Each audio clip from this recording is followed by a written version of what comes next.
Assalamualaikum warahmatullahi wabarakatuh.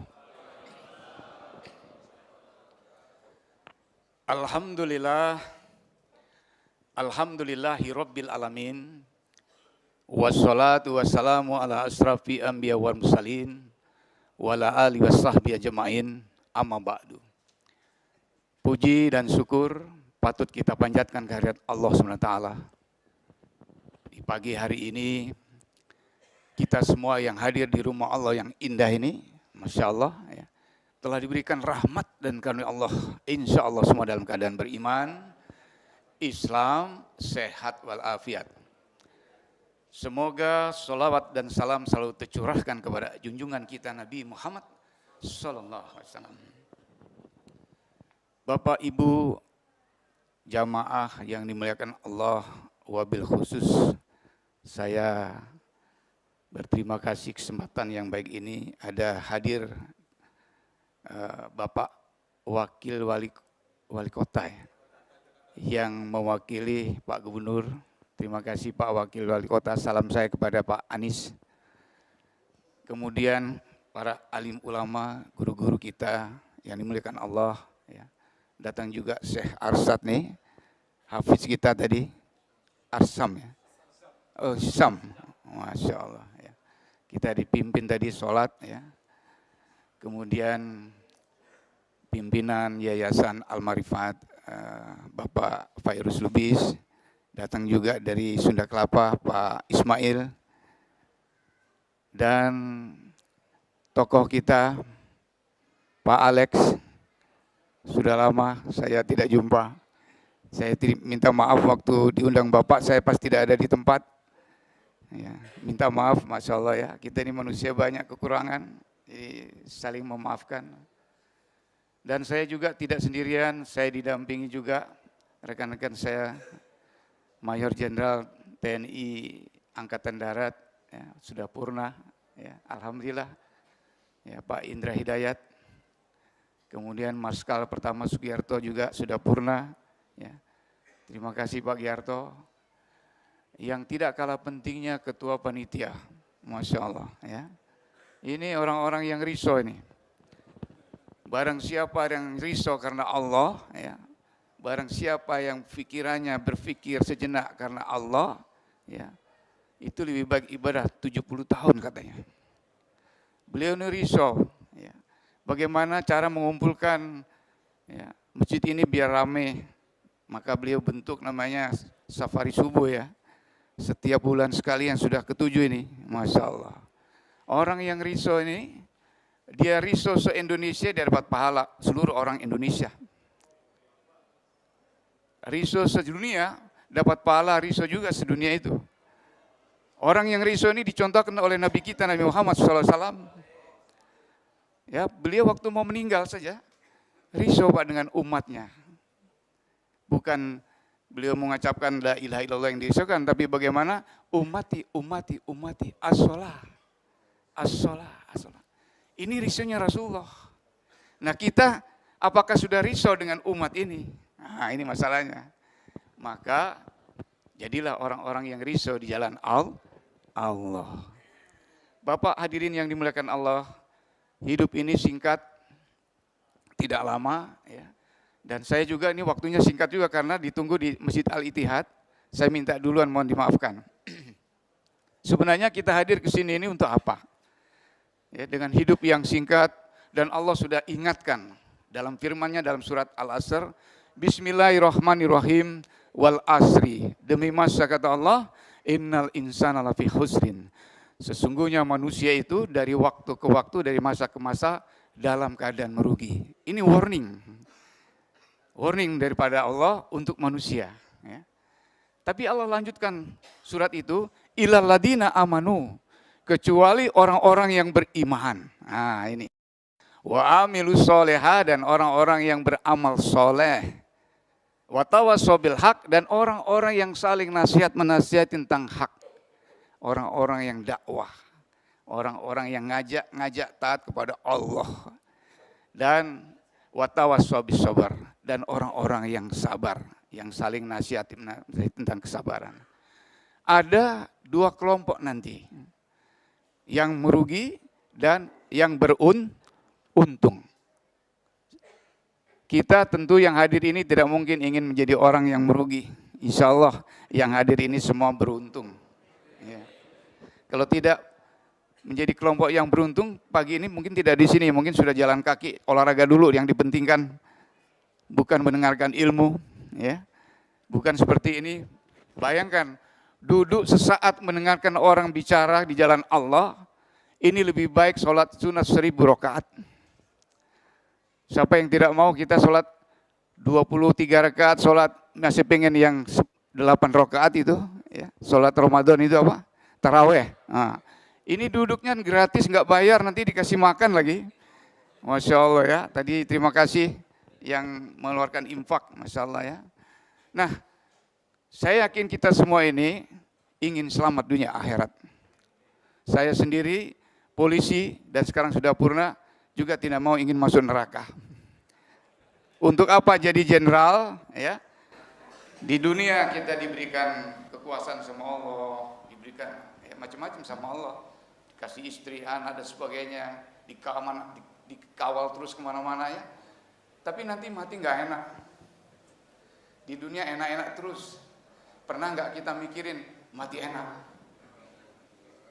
Hari ini kita makan enak, besok pikirin apalagi enak.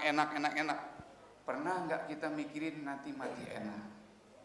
Karena banyak, ya Allah sudah ingatkan dengan contoh-contoh dalam Al-Quran, ya, bahwa kalau ingin bahagia dunia akhirat, ya, sudah dicontohkan oleh Allah.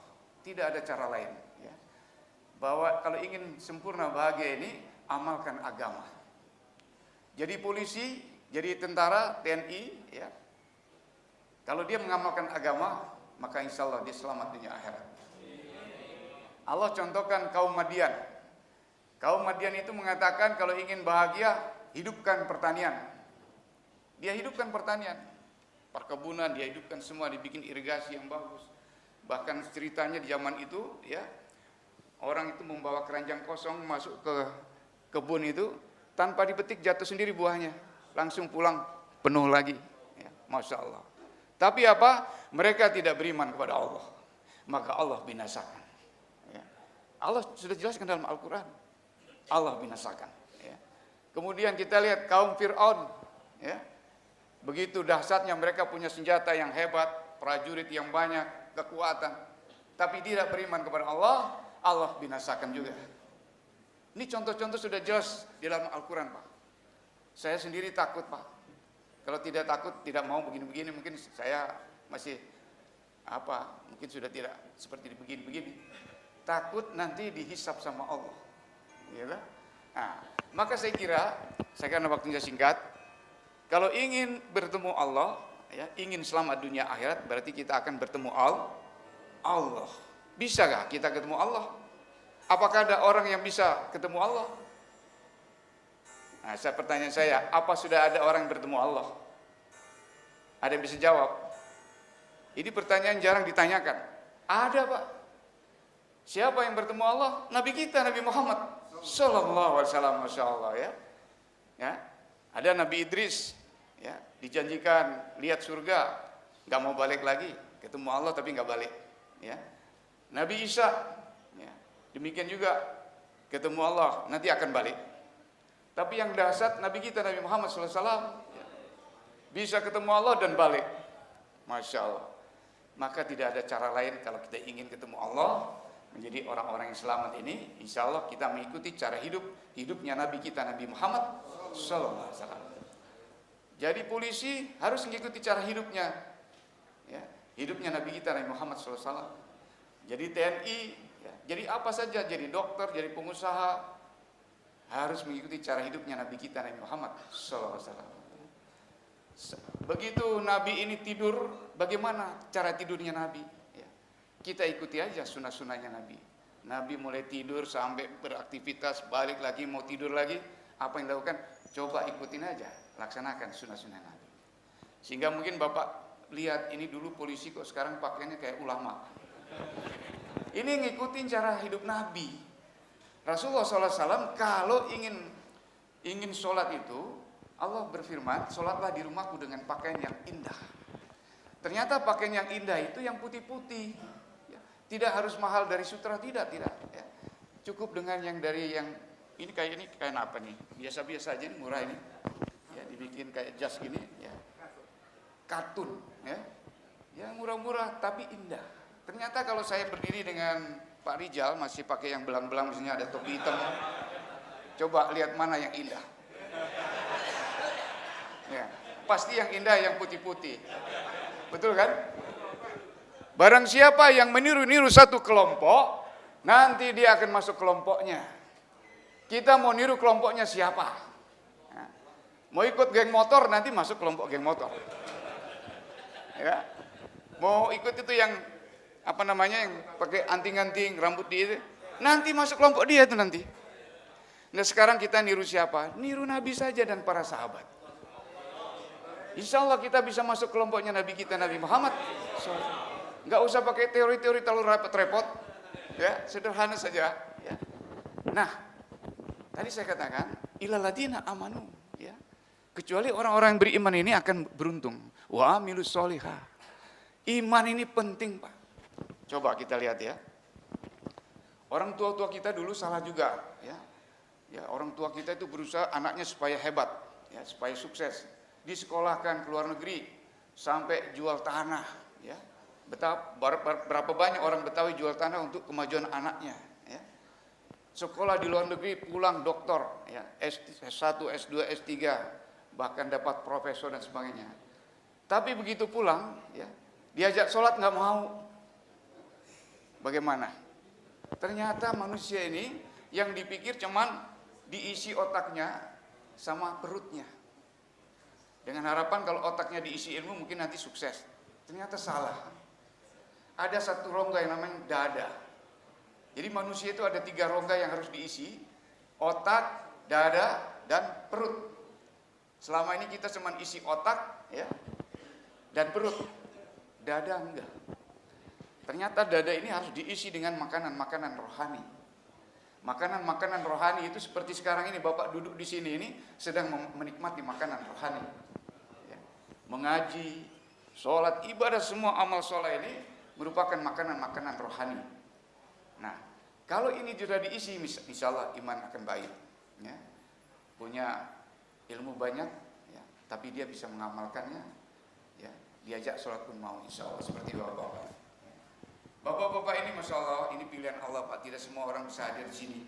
Ya, masih banyak mereka mementingkan, ya, kalau kita lihat kenyataan, pagi-pagi biasa orang olahraga. Ya. Olahraga itu juga dicontohkan oleh kaum yang kuat itu, apa, kaum Samud kalau salah, kaum Ad, ya. Dia bilang kalau ingin bahagia di dunia ini, ya, di akhirat di dunia ini, maka bikin kesehatan yang bagus. Ya. Kaum Ad, ya. Mereka tubuhnya kuat-kuat, besar-besar.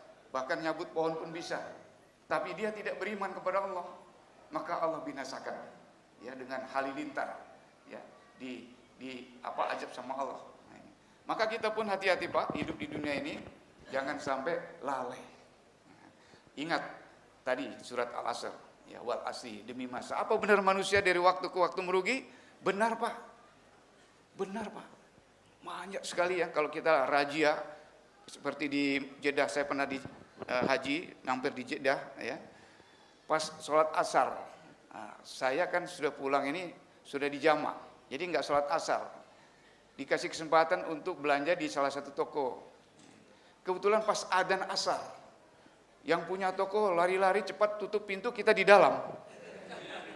Dia bilang, Pak saya mau sholat asar. Kenapa Bapak mau sholat asar? Kita di sini.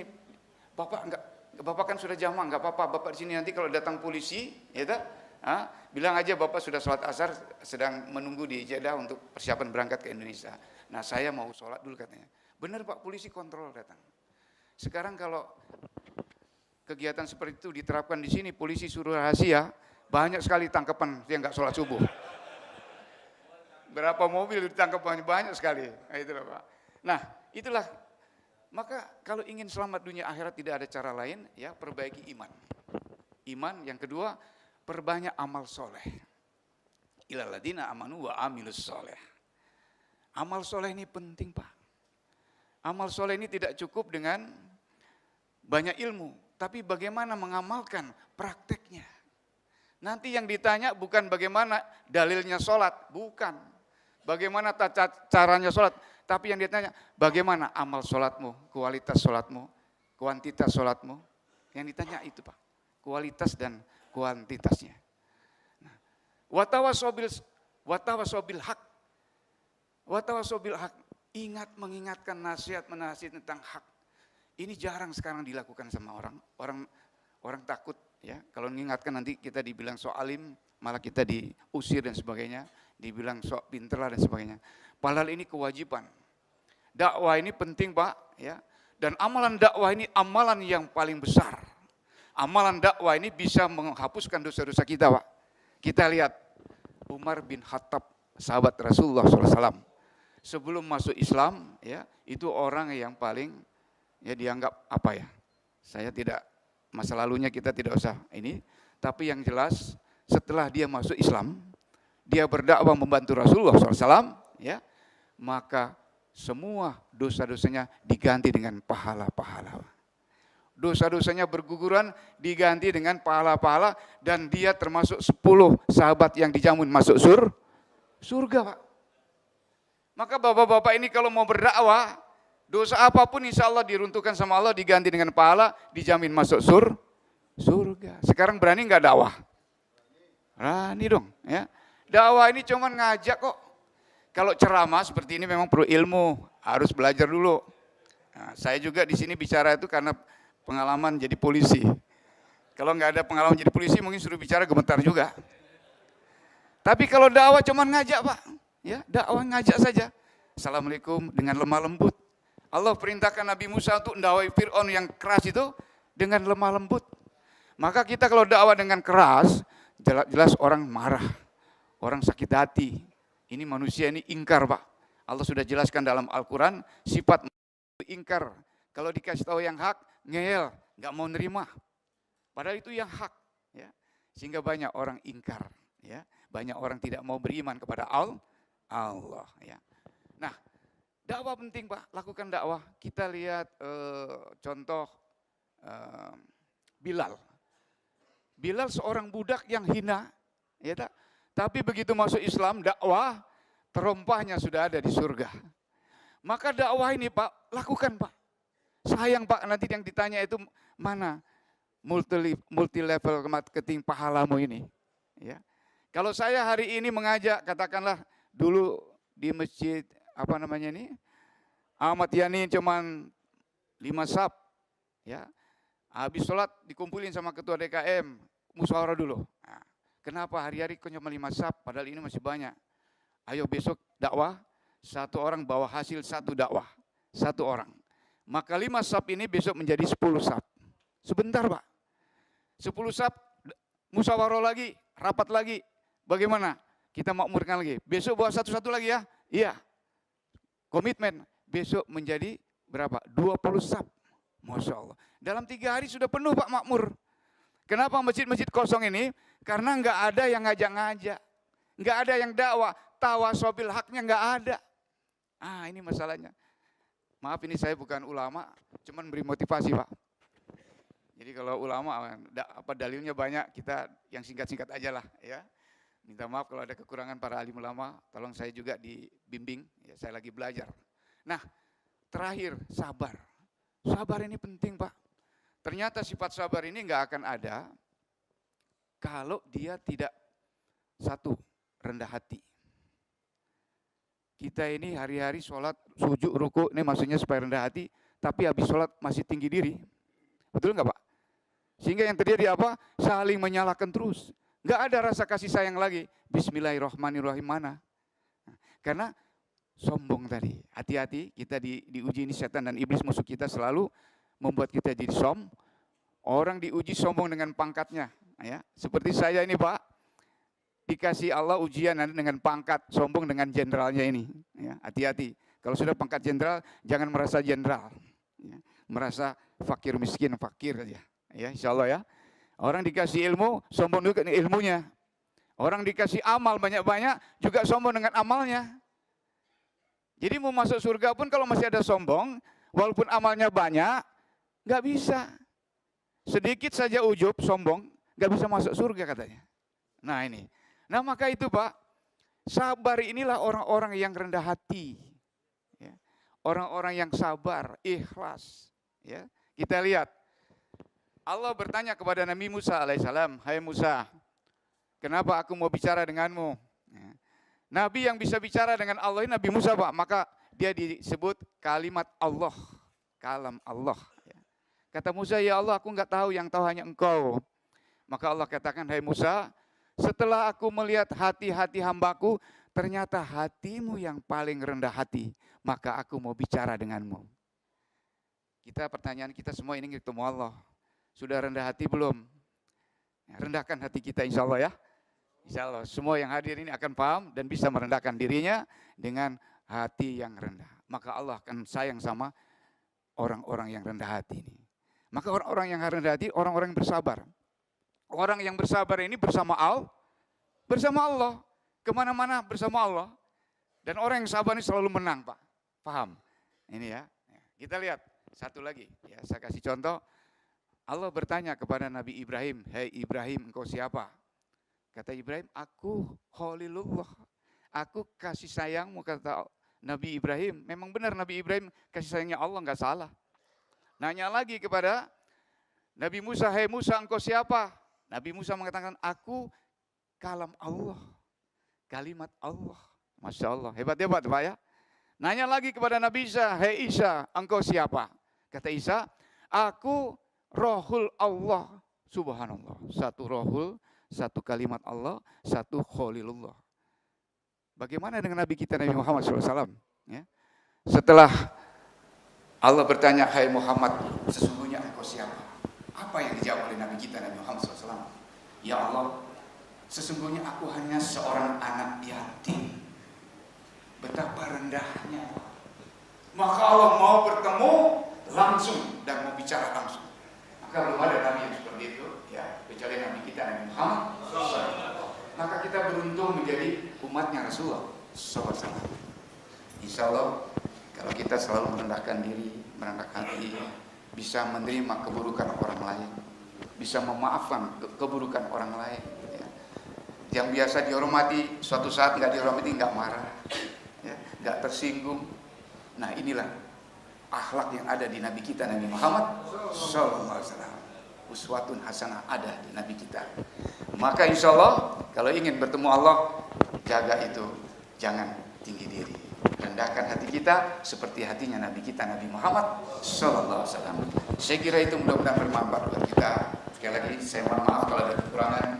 Yang baik-baik itu dari Allah, yang salah-salah dari saya, yang maaf, mohon dimaafkan. Demikian lebih dan kurang yang mohon dimaafkan. Subhanallah manakah Allah mendika. Asyhadu alla ilaha illa anta astaghfiruka wa atubu ilaik. Wassalamualaikum warahmatullahi wabarakatuh. Assalamualaikum. Bersama Saling Sapa TV.